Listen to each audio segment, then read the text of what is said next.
Hello, how are you today? Well, Grandma wants to read you another fairy tale, and this one is very old. You might not recognize it. It's from the Brothers Grimm. Once upon a time, there was a woodcutter who was a poor man, but though he was not rich, he was clever and skillful at his work. He worked in the forest near his home, wielding his heavy axe and felling the trees that he had come to regard as his friends. With the wood from the trees, he had managed to build a humble dwelling place for himself, his wife, and his only son. His son had been born under a lucky star, and one day a fairy who was passing by the house told the woodcutter that at some future date his son would marry the king's daughter. This is called the golden-haired giant. Here's the picture. So the poor woodcutter's son was going to marry the king's daughter. The woodcutter, being a simple and modest man, was amazed at the prophecy of the fairy, but he was nevertheless delighted. The fairy's strange prediction, however, eventually reached the ears of the king himself. When one of his messengers brought him the news, the king flew into a terrible rage. He thought he was the victim of a malicious plot, or that someone had been spreading scandal about the royal family. He threatened his messenger and told him that he would be severely punished if he were lying. The messenger insisted that it was the truth, and gradually the king came to believe the story. The king was gravely disturbed, though, and finally decided that somehow he must get rid of the boy so that the prediction could not come true. He ordered his soldiers to seize the boy, put him in a wooden chest, and throw him into the river. The soldiers carried out the king's instructions, placing the boy in the chest and flinging it into the water. Does this kind of remind you of another story of a boy being put into the basket and put in the water? The chest, however, floated downstream and at last came to rest at the dam of a mill 2 miles from the king's palace. The miller discovered the chest and found the boy inside it. He took the boy home and told his wife what had happened. They were overjoyed and decided to look after the boy as if he were their own child. The years rolled by.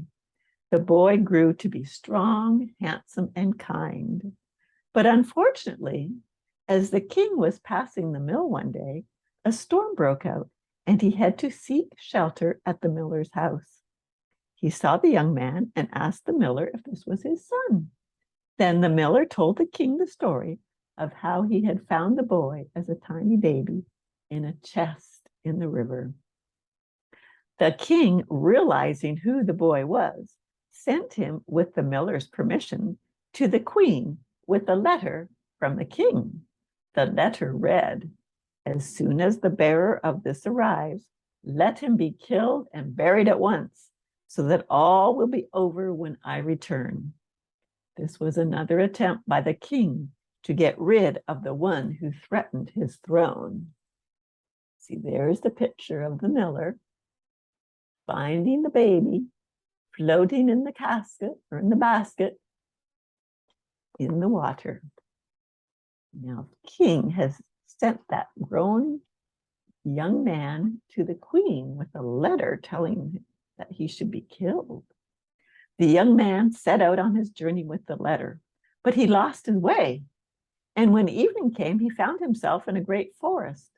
Through the darkness, he managed to pick out a small light, and walking towards it, he came to a cottage. He went in and found an old woman sitting by the fire. When she saw him, the old woman became agitated and cried, "What are you doing here? Where are you going?" The boy said he was on his way to the queen with a letter, but had lost his way in the dark wood. The old lady begged him to leave at once, as he was in the robber's hut. But he was so tired that he fell down exhausted and slept. Soon the robbers returned. And there's a picture of the boy at the robber's hut. When they questioned the old lady about the young man, she told them he had lost his way in the forest as he was journeying to the queen with a letter. They read the letter and realized that the boy was in danger.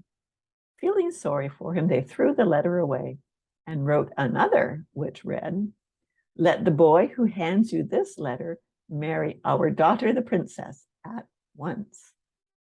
The young man, not knowing the original letter had been changed, took the new one to the palace.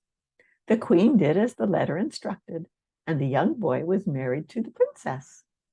But when the king returned, he was furious. He summoned the young man and said, "If you wish to continue living with my daughter, you must bring me 3 golden hairs from the giant's head." There is the boy getting to the palace. He's carrying the letter, but it has been substituted now. The boy set off at once to find the giant. Eventually, he reached the outskirts of a town. The sentry, who was standing guard by the main gate, asked him, "Why has our fountain, which once flowed with water, dried up completely?" "I'll gladly tell you," the young man replied, "when I come back." The boy proceeded on his journey. Farther on, at the gates of another city, he came to another sentry who asked, "Why does a tree which grows in the park and which once bore golden apples no longer produce even a leaf?" "I will tell you most willingly," said the boy, "when I come back." He carried on, and at last he came to the edge of a great lake, which he had to cross. The ferryman agreed to take him to the other side. As they sailed across, the ferryman asked, "What must I do to be free of these oars, which have made me their slave?" There's the boy crossing the lake. What do you think he said to the ferryman? "When I come back, you will have the answer to your question," promised the young man. They reached the other side of the lake, and the boy found himself at the entrance of the giant's dark cave. The giant was not at home, but his nurse welcomed the boy and promised to help him. She carefully hid him so that he was out of sight. When the giant returned, his nurse sang him a lullaby, and soon he was asleep. The boy told her what he wanted, so the nurse plucked a hair from the giant's head and asked him, "Why has the fountain, which once gave much water, now dried up?" "Because there is a toad sitting under a stone in the well," the giant answered, and went back to sleep. She plucked out another hair. There's the picture, plucking out a hair from the giant. So now she's plucking out a second hair. "Why has the tree, which once bore golden apples, become barren?" she asked. "Because a mouse is gnawing at the roots," replied the giant, and he went back to sleep. The nurse plucked out a third hair and asked, "What must the ferryman do to free himself from the oars which have made him their slave?" "He should hand over his oars to a passenger," answered the giant. Thus the nurse was able to give the boy the 3 golden hairs and the answers which he required. The boy thanked her and set off on his way back to the palace. When he reached the lake, the ferryman asked him for the answer which he had promised. "Row me across first, and I will tell you," he replied. The ferryman agreed, and when the boat reached the other side, the boy told him the answer. There he is, jumping off the ferry, because the answer was to give the oar to his next passenger, and then he would be a free man, and he didn't want to be the passenger that would be having to hold the oars. When he arrived, pretty smart young man, isn't he? When he arrived at the city of the barren tree, he told the sentry, Get rid of the mouse which is gnawing at the root of the tree, and it will bear golden apples again. For this, the young man was given 2 donkeys laden with gold. At last he came to the town where the dry fountain was. He told the sentry standing guard, "Your fountain is dry because there is a toad sitting under a stone in the well." For this, he was given 2 more donkeys laden with gold. When he arrived home, he was greeted with great joy by his wife.